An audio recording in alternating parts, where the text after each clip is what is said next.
court. They find Bird. He's going to have to put it up. He does. And hits at the buzzer. Is overrated in a lot of areas. I don't think he's the greatest player. He's way overrated. Why does he get so much publicity? Because he's white.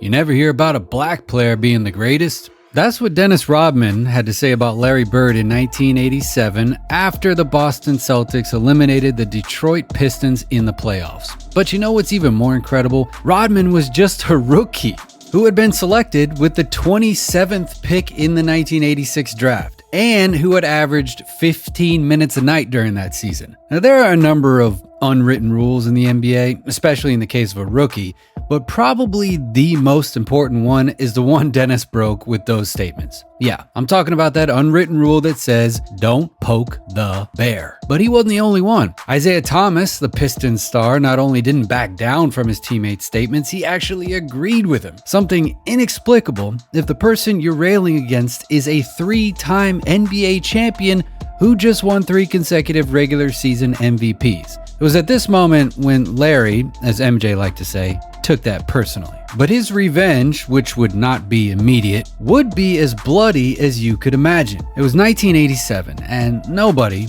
absolutely nobody, was better than Larry Bird. He was the most dominant, most successful, and most spectacular player in basketball. His ability to manage the pace of the game at will was something no one had ever seen in the NBA. He was the most complete player in history. It's that simple. An all-around player who was capable of doing anything to lead his team to a championship. And the truth is that he had already done it on 3 occasions. Bird had not only starred in what was probably the best 3-year run in the history of the league, winning 3 consecutive regular season MVPs, something, by the way, that has not happened since. Yeah, not Jordan, not LeBron. You're hearing that right. Nobody has done it since Bird did it from 1984 to 1986. And his averages in those seasons?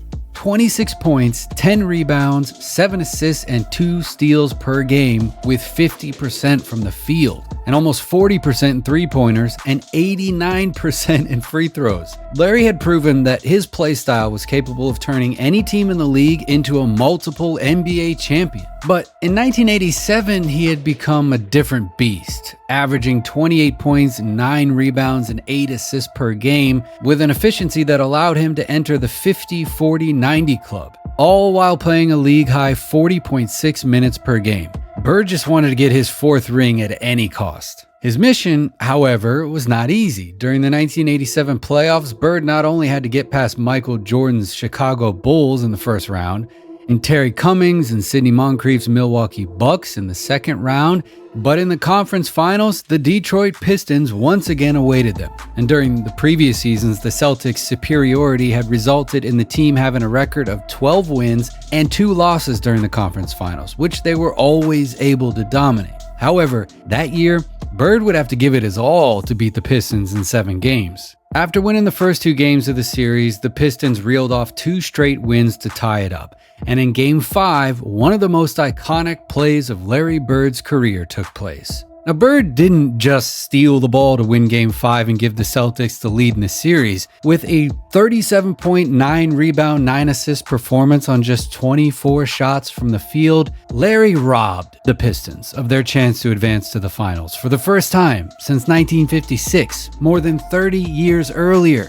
And that was the moment. That was the moment when Dennis Rodman and Isaiah Thomas showed their honest opinion of who at the time was considered the greatest player of all time. Rodman. Larry Bird was the god in the NBA. You know, he's like the great white hope.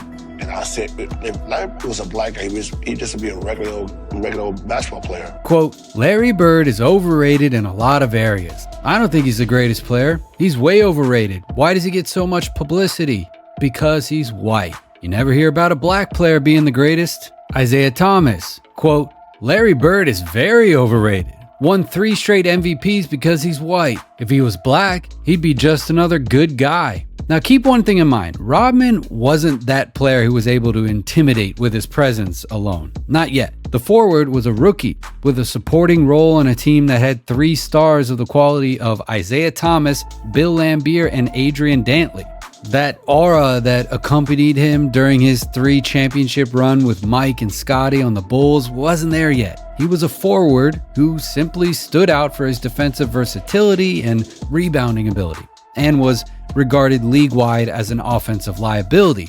But Bird, despite having plenty of arguments to answer his disrespect, decided not to. He simply decided that time would put everyone in their place. And his revenge, well, yeah, it would come on the basketball court. It was November 15th, 1987. It was the first game between the Detroit Pistons and Boston Celtics after the incendiary statements of Dennis Rodman and Isaiah Thomas. And Bird was on a mission to humiliate the one who had disrespected him. And that would be the first of the matchups between the two players, who played a total of 6 crossovers during that regular season. In that first game, Bird signed a performance of 27 points, 9 rebounds, and 3 assists while shooting 60% from the field. And not only was one of the best defenders in the league unable to stop Bird, an elite defensive system like the Detroit Pistons, who would dominate the Eastern Conference for years to come, were unable to stop the production of a player who wanted to run all over him. And yes, the Pistons did win the game, but Larry not only put in an incredible performance while being defended by Rodman,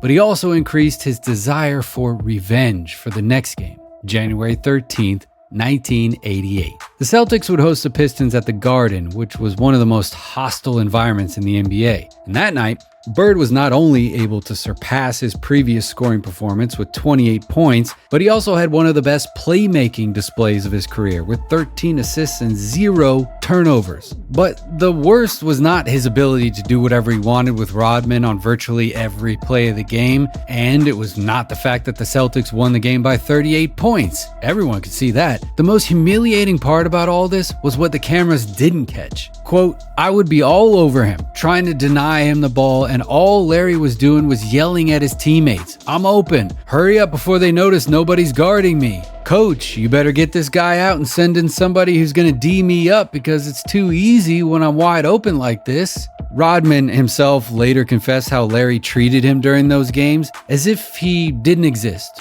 as if he was completely invisible. Bird made him see that his defensive capabilities were not only insufficient, but non-existent. And that one-sided rivalry in the matchup that they would star in during that season, it didn't end there. Bird would put in a performance of 25 points, 11 rebounds, 8 assists, and 2 steals in the third game. And then another performance of 26 points, 9 rebounds, and 9 assists in the fourth. And another performance of 32 points, 11 rebounds, 5 assists in the fifth game. And then 22 points, 4 rebounds, 9 assists, and 4 blocks in the sixth. From the low post, from the mid-range, from the paint, from the three-point line. Larry's arsenal was so incredibly dense that Rodman couldn't even dream of the Celtics forward having a bad performance for at least one day. And why? Because it was personal. The Pistons were one of the best teams in the East, and as we said, they had one of the best defenses in the league. They were a team that wasn't worried about using toughness on every possession, and their players were ready for any battle. But they also were not prepared to stop the best player of their generation. It's that simple. And although Detroit was on an upward progression, and the complete opposite of the Celtics, who had already passed their prime, Bird forced Rodman to eat his words. And the reality is that for the next 30 years, Rodman was unable to disrespect Larry Bird ever again. The masterclass the forward gave him was so absolutely dominating that he was unable to say anything ever again, even when he became world champion with the Chicago Bulls. But one thing is certain. Even more than 30 years later, Bird has been living rent-free in Rodman's head, and that's not something I'm making up. Look at these statements Dennis, the 3-time NBA champion, gave in 2023. Quote, "If Larry Bird played in this era, I think he'd be playing overseas in Europe. I'm just letting you know, man, he'd be somewhere over there. His game was fit for Boston at that time in the 80s and stuff like that, but in today's world, oh hell no, there's no way." Now, let's ignore the fact that the skill set needed to play in the league today is completely different than what was needed in the 80s. Yes, we're just going to overlook that. If a unicorn like Larry Bird was able to reinvent basketball with his game, who was able to score from anywhere on the court and in any context, who was able to find the open man in any situation, and who was able to be one of the best defenders in the NBA, is not able to adapt his game to the modern NBA, where does that leave Dennis Rodman? Would a player like him be able to survive in today's basketball? Come on, man. If players like Ben Simmons, who were able to average 17 points per game in their prime years, aren't able to find many minutes just because they don't shoot threes, does anyone think Rodman would be able to adapt? Of course, this is kind of a stupid debate. If Bird had been born in another context, his environment would have forced him to be a different player. But the talent has always been there, and he would have been able to adapt in any context. Comparing eras with any other purpose than just observing the evolution of basketball is simply absurd.